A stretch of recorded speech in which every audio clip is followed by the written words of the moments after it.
Hey, Bertie. It is really goddamn late and goddamn dark.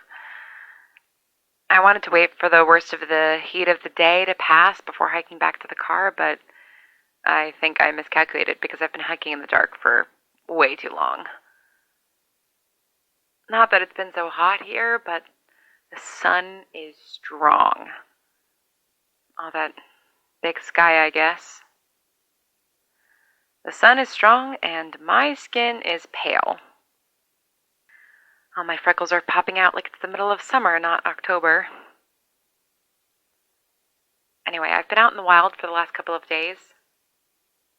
I packed up my backpack after that last transmission and set out into the great unknown.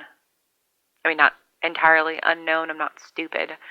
I made sure to get a map of the area I'm in, but just 10 minutes on foot away from where I parked the car, and I felt like I was in some version of the world that had never had any people in it at all.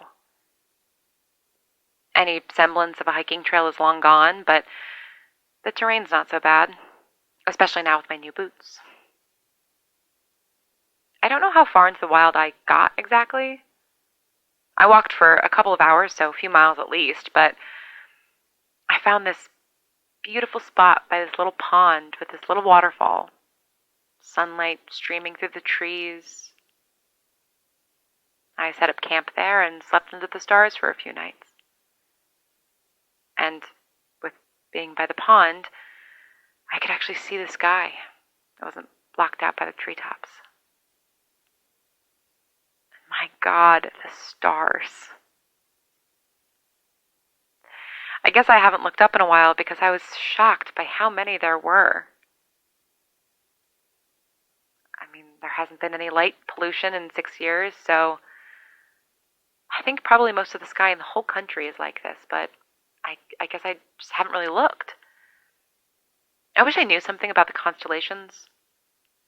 I know the Big Dipper and Orion's Belt and the Little Dipper, and I think I found Polaris.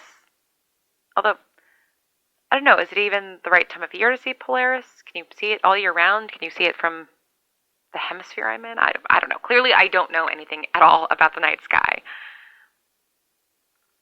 But it does make me wonder, you know, are there any other people up there on those other planets somewhere amongst the stars? I think we were pretty close to actually, exploring space. We got people up there at least, even if they just, spun around a bit and came back. But that in of itself, I mean, that felt insurmountable when I was younger. So who knows what we could have accomplished with more time.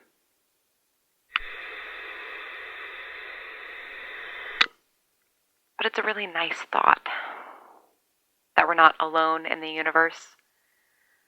Not in a God way or any kind of higher power way, just it's lonely. All of it.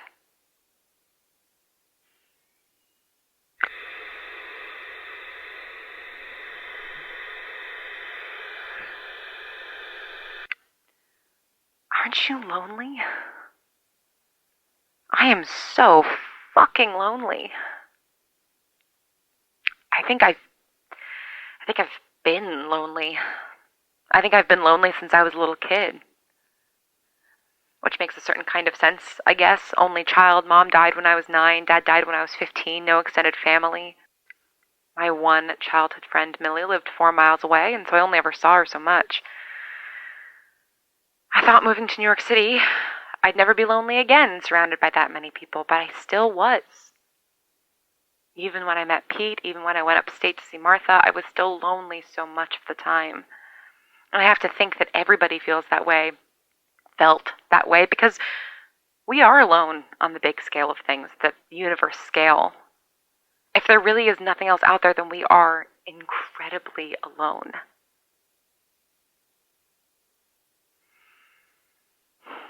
The night sky is big and empty and so, so beautiful. So that's something.